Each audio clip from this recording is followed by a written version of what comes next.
안녕하세요, 김주일스예요. 무려 작년 4월부터 준비를 했던 프로젝트가 드디어 시작을 하려고 합니다. 바로 제가 살집 만들기. 어쩌다 보니 제가 지금 4년째 살고 있는 이곳은 난방과 단열이 되지 않는 비닐하우스. 여름에는 50도까지 올라가고 겨울에는 영하 25도까지 떨어집니다. 밤마다 집으로 들어오는 수백 마리의 벌레들은 덤. 원래는 작년 이맘때 공사를 들어갔어야 했는데 어디가 좀 잘못된 사람을 만나는 바람에 그게 제대로 안 됐어요. 일정을 계속해서 밀리는 건 둘째치고 보여줬던 모형과 전혀 다른 설계를 가져오더라고요. 주방 한가운데 테이블이 들어갈 자리에 기둥이 있고 방문을 열면 기둥이 막고 있는 이상한 집. 생전 처음 보는 구조고 이게 도대체 무슨 생각으로 만든 건지 전혀 이해가 가지 않아 시정을 요구했지만 그러자 설계 저작권은 자기한테 있다고 쓰지 말라는 통보를 받았습니다. 사람의 동선을 가로막는 이상한 구조가 갑자기 하루 만에 생겼는데 뭐 자기 딴에는 기분 나쁘다 뭐 이런 건지. 주방에만 기둥이 3개가 들어가고 방문을 열면 기둥이 또 나오는데 지금 생각하면 공개되면 창피하니까 그런 것 같기도 하고. 이거 말고도 스토리가 많지만 제가 귀농을 하고 성격이 조금 바뀌어서 똥은 최대한 피해가자는 주의가 되었습니다. 아참, 이 업체는 홍천의 업체가 아니고 서울의 설계사고 유수의 대학과 스펙을 가지고 있다고 홍보하는 곳입니다.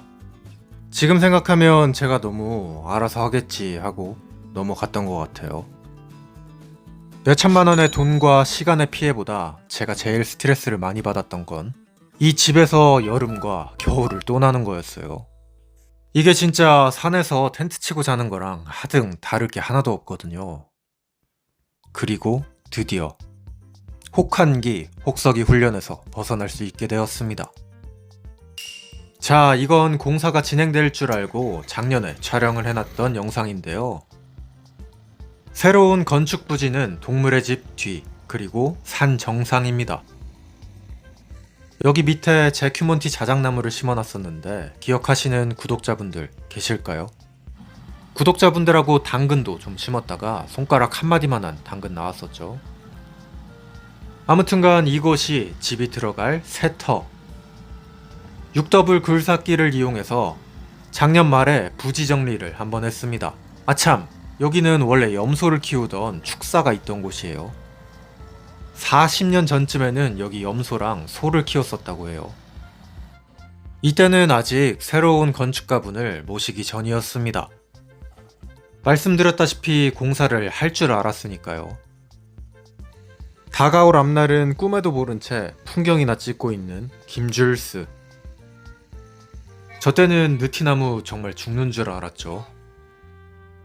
잡목들이 어느 정도 제거가 되고 부지도 모습을 드러내고 있습니다. 원래는 땅을 살 때부터 새로운 집을 지을 계획이 있었는데요. 귀농을 결심하고 일부러 1년은 비닐하우스에서 살려고 마음을 먹었습니다. 제가 책에도 적어놨던 내용인데 일부러 극한의 환경에서 제가 살 수 있나 한번 스스로를 테스트해봤던 거였어요. 그래서 싱크대에 온수기도 없이 순간 온수기 쓰고 세탁도 통돌이로 하고 아주 그짓골을 하면서 살았습니다. 근데 할 게 많아서 시간이 무지 빠르더라고요. 그렇게 순식간에 2년이 흘러갔습니다. 그 사이 건축비가 무지하게 오르고요. 자, 그렇게 모습을 드러낸 새로운 집터. 예전에는 염소가 살던 곳에 이제는 제가 살게 됐네요. 집이 들어갈 자리에서 반대편을 보면 요런 느낌. 저 멀리에 있는 산 정상이 그대로 다 보입니다. 여기 살면 어떤 생각이 들지 두근두근 했었죠. 사실 이때 빌더팀을 섭외해놔서 이분들이 동물의 집에 계단을 만드시기도 했어요. 자, 그 이후로는 여러분들도 아시다시피 여기에 집이 들어가는 일은 영영 없었고요. 저는 저 밑에 비닐하우스에서 1년을 더 살게 됐습니다. 겨울에는 비닐하우스의 온도가 외부의 온도보다 더 낮다는 걸 아시나요? 그게 복사냉각이라고 하는데 저도 알고 싶지가 않았어요. 한창 심란해 죽겠는데 옆에 와서 만져달라는 낙이. 그리고 털복숭이였던 혜성이. 저 때가 훨씬 귀여운데요? 뭘 봐? 오유, 이때는 비바도 털이 길었는데요? 어? 이봐, 내려가자. 내려가자. 못 넣어, 못 넣어. 못 넣어, 못 넣어. 한창 얘네 집으로 넣기를 시도할 때였나 봅니다. 내려가는 거 기가 막히게 하네. 내려가자. 아무튼간 여기까지가 작년 이야기, 그리고 올해 봄, 저희 유튜브에 글을 올려서 건축가분들을 새로 모시게 되었습니다. 기존에 멋진 집을 지으셨던 많은 건축가분들이 연락을 주셨는데요. 그분들과 미팅을 해보고 한 분과 작업을 하게 되었습니다. 기존에 저희 영상을 보셨던 구독자분이라고 하고 어떠한 형태의 집이 들어가면 좋을지 제안서도 먼저 주셨어요. 제 개인적으로는 이전에 작업하셨던 작업물들이 마음에 들었고 또 제가 대학 다니면서 일할 때 가장 열심히 살았던 그런 기억이 있거든요. 그래서 실무 경험을 마치고 대학원 진학과 창업을 동시에 한 SOC 건축가님께 부탁하기로 했습니다. 자, 그렇게 계약서에도 도장을 찍었고요.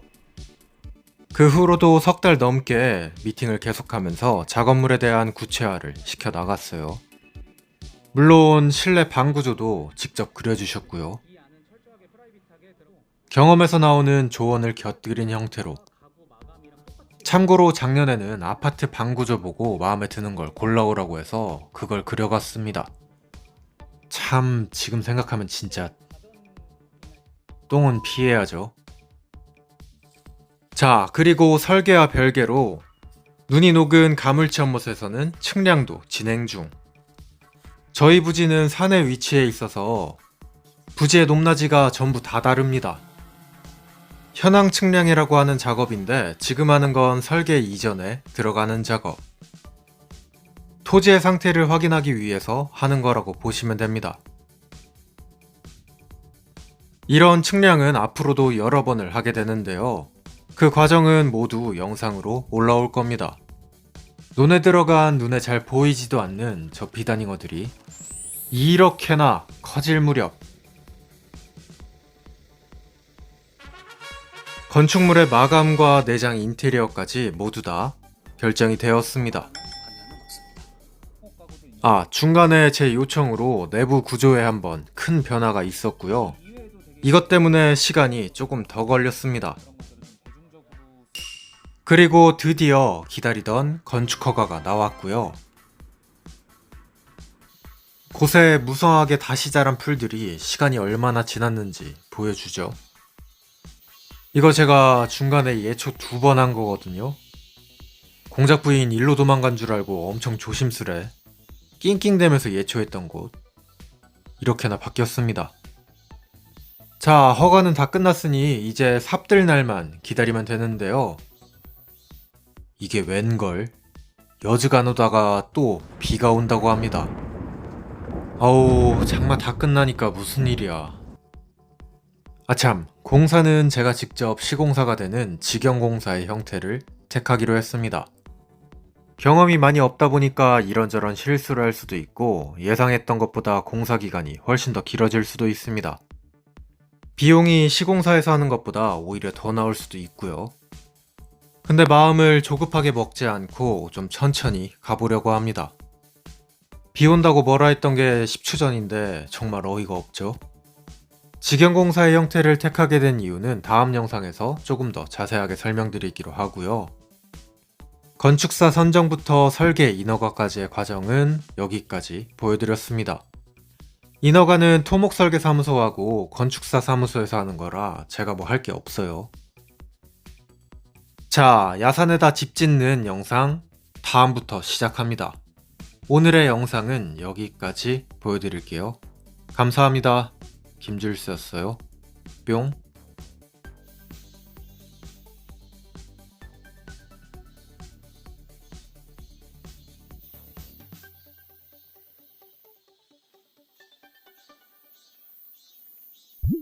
지금 줄스클럽에서는 맛있는 딱딱이 복숭아를 판매 중입니다.